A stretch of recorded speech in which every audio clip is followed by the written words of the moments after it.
Մեկը գրել է, որ պարոն Կարապետյան, ասենք հրաշք լինի ու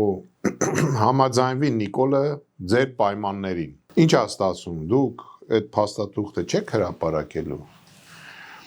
Գիտեք, շատ տեղերը ես էլ եմ կարդացել, որ ես ինչ-որ պայմանավորվածության եմ գնում, ես չգիտեմ ինչ եմ անում, ուրեմն ուզում եմ բոլորը իմանան։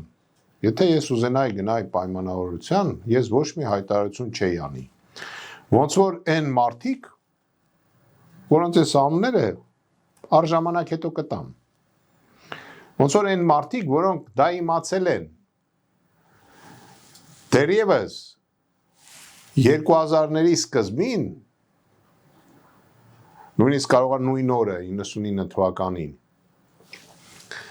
եւ մինչեւ այսօր դա օգտագործում են իրենց օգտին։ Ոչ, ինչ որ ասել եմ, հրապարակելու եմ։ Խոսքը գնում է ուրիշ բաների մասին, այդ թվում։ Անպայման մենք դա հրապարակելու ենք։ Ուղղակի եկեք միացած մոդելավորենք։ Ասենք ես այսօր հրապարակեցի։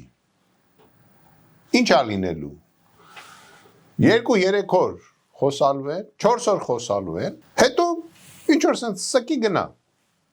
Դե, ամեն ինչ ունի իր ժամանակը։ Ու մենք աշխատում ենք ոչ ստանդարտ մեթոդներով։ Մենք ջախջախելու ենք այդ թափթփուկներին։ Իհարկե, քաղաքականորեն